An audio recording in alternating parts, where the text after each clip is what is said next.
இந்த கவிதையை நமக்கு படித்து சொல்கிறார்கள். இந்த கவிதையுடைய பொருளை நாம் பார்ப்போம். ஒரு காட்டரபி நாயகம் ஸல்லல்லாஹு அலைஹி வஸல்லம் அவர்களிடம் நீங்கள் நபிதான் என்று சொல்வதற்கு எனக்கு ஏதாவது ஒரு அற்புதத்தை, ஒரு மோஜிசாவை நீங்கள் காட்ட வேண்டும் என்று சொல்லும் பொழுதுதான் அப்ப குருசி ரஹ்மத்துல்லாஹி இந்த கவிதையின் வடிவிலே நமக்கு சொல்லி காட்டுகிறார்கள். எப்படி சொல்லி காட்டுகிறார்கள்? உடனே காட்ட அரபியிடம் சொல்கிறார்கள். நாயகம் ஸல்லல்லாஹு அலைஹி வஸல்லம் அவர்கள் அந்த அரபியிடத்திலே சொல்கிறார்கள், அதோ அந்த மரம் இருக்கிறது பாருங்கள், அந்த மரத்திலே போய் சொல்லுங்கள், முஹம்மது நபி ஸல்லல்லாஹு அலைஹி வஸல்லம் அவர்கள் உங்களை அழைக்கிறார்கள் என்று மட்டும் சொல்லுங்கள். நீங்கள் என்னுடைய அற்புதத்தையும் முஜிசாக்களையும் அல்லாஹ்வுடைய நபியாக உலகத்திலே அனுப்பி வைத்திருக்கிறார் என்பதை நீங்கள் நிச்சயமாக உணர்வீர்கள் என்று அந்த காட்டு அரபியிடம் நாயகம் ஸல்லல்லாஹு அலைஹி வஸல்லம் அவர்கள் சொல்லி காட்டுகிறார்கள். உடனே நாயகம் ஸல்லல்லாஹு அலைஹி வஸல்லம் அவர்கள் இந்த விஷயத்தை சொன்ன உடனே இந்த காட்டு அரபி போய் மரத்தை சொல்கிறார்கள். இது என்ன கேலி கூத்தாக இருக்கிறது? மரத்திலே போய் சொல்லுகிறார். மரம் எப்படி வரும், மரம் எப்படி பேசும், மரம் எப்படி சிறப்படையும் என்றெல்லாம் நினைத்து கொண்டு என்ன செய்கிறார்? மரத்திலே போய் சொல்லுகிறார், முஹம்மது நபி உங்களை அழைக்கிறார், செல்லுங்கள் என்று அந்த மரத்திடம் சொல்கிறார்கள். மரமோ நாலு பக்கம் வேரோடு பிடுங்கிக் கொண்டு வடக்கு, தெற்கு, மேற்கு, கிழக்கு என்று அத்தனையும் வேரோடு பிடுங்கி யா ரசூலல்லாஹ் தாங்கள் அழைத்தீர்களா என்று பேசக்கூடிய அளவுக்கு அல்லாஹ் அற்புதத்தை சாதாரண ஒரு மரத்திற்கு அல்லாஹ் ஆக்கி வைத்தார்.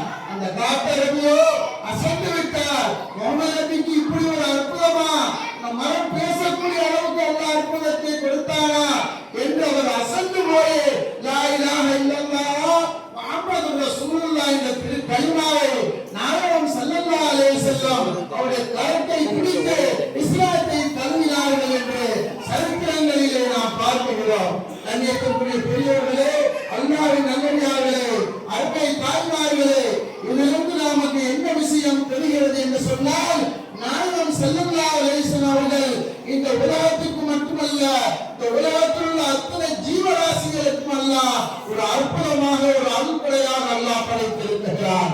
வமா அர்ஸல்னாக இல்லா ரஹ்மத்துல் லில் ஆலமீன். அவருடைய ரஹ்மத்தை பற்றி நாம் புரிந்து கொள்ளவே முடியாது. சிறு வயது குழந்தையிலே அவருடைய பாட்டனார் அப்துல் முத்தலிப் அவர்கள் தன் முஹம்மது ஸல்லல்லாஹு அலைஹி வஸல்லம் அவர்கள் குழந்தை பருவத்திலே வைத்துக் கொண்டிருக்கிறார்கள். மக்கா வாசிகள் எல்லாம் சொல்கிறார்கள், அப்துல் முத்தலிபே, உங்களுடைய காலத்திலே இப்படி ஒரு வறுமை, இப்படி ஒரு கஷ்டம், மழை பொழியவில்லை, வறுமையாக இருக்கிறோம், தண்ணீருக்கு கஷ்டப்படுகிறோம் என்று சொன்ன உடனே முஹம்மது நபி ஸல்லல்லாஹு அலைஹி வஸல்லம் உலகத்திலே இருக்கும்போது அப்படி ஒரு பஞ்சம் என்று அவருடைய பாட்டனார் அப்துல் முத்தலிப் அவருடைய குழந்தையிலே முஹம்மது ஸல்லல்லாஹு அலைஹி வஸல்லம் சிறு குழந்தையாக அவருடைய பாட்டனாருடைய கையில் இருக்கும் பொழுதுதான் இந்த முஹம்மதை உலகத்தை எப்படியோ அல்லாஹ் அனுப்பி வைத்தான். அப்பேற்பட்ட முஹம்மதுடைய பரக்கத்தால் அல்லாஹ் மழை பொழிய செய்ய வேண்டும் என்று காபத்துல்லாஹ்வுடைய வாசலிலே அந்த குழந்தையை வைத்து அல்லாஹ்விடத்தில் துஆ செய்கிறார்கள். யா அல்லாஹ், மக்கள் எல்லாம் பட்டினியாக, பசியாக, வறுமையாக, கஷ்டமாக இருக்கிறார்கள், மழை பொழிய வேண்டும் என்று கேட்கிறார்கள். இந்த முஹம்மதுடைய பரக்கத்தை கொண்டு யா அல்லாஹ் நீ மழை பொழிய செய்வாக என்று காபத்துல்லாஹ்வுடைய வாசலிலே அந்த குழந்தையை வைத்து தன் பாட்டனார் அப்துல்லாஹ்வுடைய தந்தை அப்துல் முத்தலிப் அவர்கள் துஆ செய்கிறார்கள். அல்லாஹ் மழையை பொழிய செய்தான். இது ஒரு அற்புதம் இல்லையா? உலகத்திலே இப்படி சொல்லிக்கொண்டே போய் கொண்டிருக்கலாம் அவருடைய அற்புதத்தை பற்றி. கண்ணியத்துக்குரிய பெரியவர்களே, அல்லாஹ்வின் நல்லடியார்களே, இதிலும் நமக்கு படிப்பினை என்னவென்று சொன்னால், நாயகம் ஸல்லல்லாஹு அலைஹி வஸல்லம் அவர்கள் ஒரு சாதாரணமான மனிதர் இல்லை என்பதை இந்த உலகத்திலே நாம் அனைவரும் புரிந்து கொள்ள வேண்டும் என்பதற்காக வேண்டி இதை நாம் சொல்லி காட்டுகிறோம். எத்தனையோ பேர்கள் நாயகம் ஸல்லல்லாஹு அலைஹி வஸல்லம் அவர்களை இழிவாக பேசுகிறார்கள்.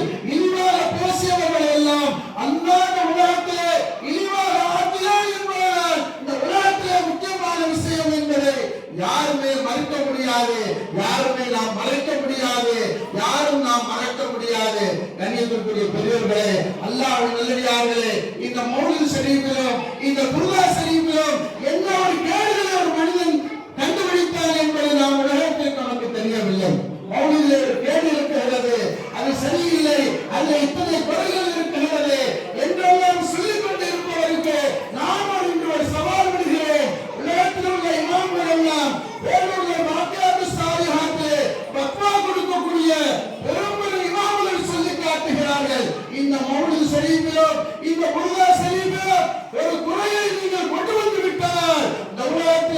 மட்டுமல்ல